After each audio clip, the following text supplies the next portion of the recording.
नमस्कार दोस्तों, मैं विवेक कुमार आपका बहुत बहुत स्वागत करता हूं आपके अपने YouTube channel Sambodhi academy for education पर। और आज हमारी क्लास 8 है जो भारतीय इतिहास की है और इसमें आज हम वैदिक काल के बारे में चर्चा करेंगे। वैदिक काल का पीरियड सबसे पहले हम देख लेते हैं 1500 से 600 BC यानी बिफोर क्रिस्ट।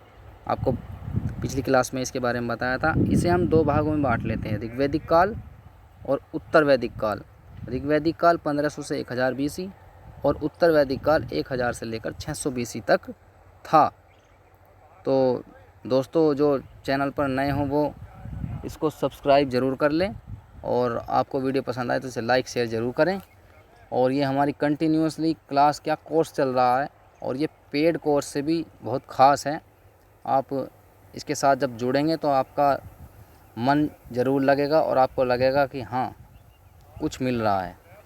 तो चलिए आगे चलते हैं, ऋग्वैदिक काल के बारे में जानते हैं। इसमें क्या था कि जो परिवार है रक्त संबंधों पर आधारित था। जैसे आज है, परिवार रक्त संबंधों पर आधारित था और परिवार सबसे छोटी प्रशासनिक इकाई थी, यानी सबसे जो स्मॉलेस्ट एडमिनिस्ट्रेटिव यूनिट थी वो क्या था, परिवार, फैमिली। उसके बाद देखते हैं ये बनता कैसे था। कई व्यक्तियों को मिलाकर एक परिवार बनता था और इस परिवार के जो मुखिया थे, मुखिया को क्या बोलते थे, कुलप या कुलपति। उसके बाद जब कई परिवार मिल जाते थे तो उन कई परिवारों को मिलाकर बनता था एक ग्राम यानी गांव। उसका मुखिया होता था ग्रामणी। उसके बाद कई ग्राम मिलकर एक विष बनाते थे और विष का मुखिया होता था विषपति। उसके बाद कई विष मिलकर एक कबीला बनाते थे और इस कबीले का जो मुखिया होता था उसे बोलते थे राजा या गोप। क्या बोलते थे, राजा या गोप। और यहीं से क्वेश्चन कई बार आ चुका है। और ये जैसे कबीला था ना, इस कबीले का मुखिया कौन होता, राजा या गोप। लेकिन ये राजा या गोप केवल युद्ध का स्वामी था, भूमि का स्वामी नहीं था। यही क्वेश्चन कई बार आ चुका है। तो राजा कैसा था ऋग्वैदिक काल में, केवल युद्ध का स्वामी होता था, भूमि का स्वामी नहीं होता था। परिवार पितृसत्तात्मक होते थे, यानी पिता की जो है सत्ता चलती थी। और महिलाओं को क्या था, सम्मान प्राप्त था। महिलाओं को क्या था, सम्मान प्राप्त था। और इस समय कई विदुषी महिलाएं भी हुई हैं। विदुषी महिलाएं का मतलब है जैसे पुरुषों को विद्वान बोला जाता है ना, तो ऐसे ही महिलाओं को विदुषी बोला जाता है। यानी अगर विद्वान का स्त्रीलिंग पूछें तो विदुषी होता है। क्लियर। और ये महिलाएं कौन थी, कई सारी महिलाओं का वर्णन मिलता है। विश्वारा, निष्पला, घोषा, सिक्ता और अपाला, ये ऐसी महिलाएं थी जो विदुषी थी, यानी इन्होंने कुछ लिटरेचर यानी कुछ साहित्य लिखा था। उसके बाद जो अविवाहित कन्या होती थी, जो शादी नहीं करती थी, विवाह नहीं करती थी, उन्हें अमाजू बोला जाता था। तो ये क्वेश्चन भी आ चुका है कि ऋग्वैदिक काल में अविवाहित कन्याओं को कहा जाता था, तो क्या कहा जाता था, अमाजू कहलाती थी। और इस समय अंतर्जातीय विवाह भी होते थे, यानी इंटरकास्ट मैरिज हो जाती थी। समाज कर्म के आधार पर जो है बटा हुआ था। ब्राह्मण, क्षत्रिय और वैश्य में ये बटा हुआ था। सर्वोच्च देवता थे इंद्र। और इंद्र किस चीज़ के देवता थे, वर्षा और तूफान के देवता थे। उसके बाद मरुत, ये आंधी के देवता थे। उसके बाद सोम, ये वनस्पति और औषधि के देवता थे। उसके बाद बात करते हैं उत्तर वैदिक काल की। ये हमने बताया आपको 1000 BC से 600 BC तक रहा। इस समय लोहे का ज्ञान हुआ। ये क्वेश्चन कई बार आ चुका है। और इसे कृष्ण अयस कहा जाता था, यानी काला अयस। कृष्ण मायने काला, यानी 1000 से 600 BC तक इसका टाइम पीरियड रहा। और लोहे का ज्ञान उत्तर वैदिक काल में हो चुका था।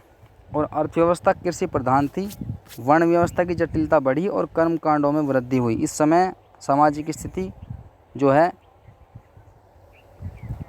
डाउन होनी स्टार्ट हो गई थी, यानी व्यवस्था खराब होने लगी थी धीरे धीरे। कर्मकांड बढ़े, यानी कि जादू टोना, इस टाइप के कर्मकांड होते थे। पूजा हवन, इन्हें कर्मकांड बोलते थे। बलि वगैरह, ये सब कर्मकांड होते हैं। और छोटे राज्य धीरे धीरे समाप्त होने लगे। बड़े राज्य बने जिनमें कुरु और पांचाल प्रमुख थे। जिनमें कौन थे, कुरु और पांचाल प्रमुख थे। सामाजिक जीवन की बात करें तो परिवार आज भी पितृसत्तात्मक परिवार ही था और यह संयुक्त परिवार की प्रथा इस समय थी। दादा परदादा बाबा चाचा ताऊ सब एक ही जगह मिलजुल कर रहते थे, यानी कि संयुक्त परिवार था, जैसा आज भी ग्रामों में, भारत के गांवों में पाया जाता है। महिलाओं की स्थिति दयनीय होने लगी थी, यानी धीरे धीरे महिलाओं की स्थिति में सुधार कम होने लगा था। जाति प्रथा कर्म से हटकर जन्म के आधार पर होने लगी थी, यानी जिसने जिस काम में जन्म ले ली, काम करने वाले व्यक्ति के यहाँ जन्म ले लिया, उसे उसके आधार पर नहीं लेकिन जन्म के आधार पर माना जाता था। कहाँ जन्म हुआ आपका, पहले जो जाति प्रथा कर्म के आधार पर थी उसे अब जन्म के आधार पर कर दिया गया था। और जो व्यक्ति का जीवन था उसे इस समय 100 वर्ष का मानकर उसे 4 भागों में बांट दिया गया था। पहला जो भाग था उसे बोलते थे हम व्यवस्था, आश्रम व्यवस्था। जैसे ब्रह्मचर्य आश्रम है, 0 से 25 तक गुरुकुल में रहकर पढ़ना होता था और ब्रह्मचर्य का पालन करना होता था। उसके बाद गृहस्थ आश्रम, 25 साल से 50 साल तक आपको गृहस्थ आश्रम में रहना होता था, यानी अपनी गृहस्थी संभालनी होती थी, शादी वगैरह सब कुछ। उसके बाद नंबर 3 वानप्रस्थ आश्रम, आप पति पत्नी दोनों 50 से 75 साल तक जो है 50 साल की आयु में जो है घर छोड़कर आप वन में चले जाइएगा, यानी वन में चले जाते थे और 75 वर्ष तक दोनों साथ रहते थे।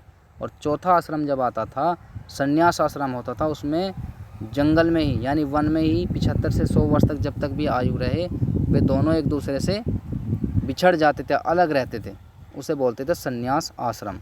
तो इन आश्रमों की एज भी कई बार पूछ ली जाती है, किस एज से किस एज तक कौन सा आश्रम था। और शिक्षा जो है गुरुकुल के माध्यम से दी जाती थी। शिक्षा कैसे दी जाती थी? गुरुकुल के माध्यम से दी जाती थी।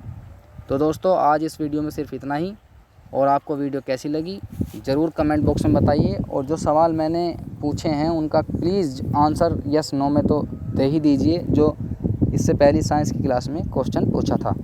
चलिए दोस्तों, इसे अगर पसंद आया हो तो लाइक शेयर ज़रूर करना। ओके दोस्तों, थैंक यू, धन्यवाद।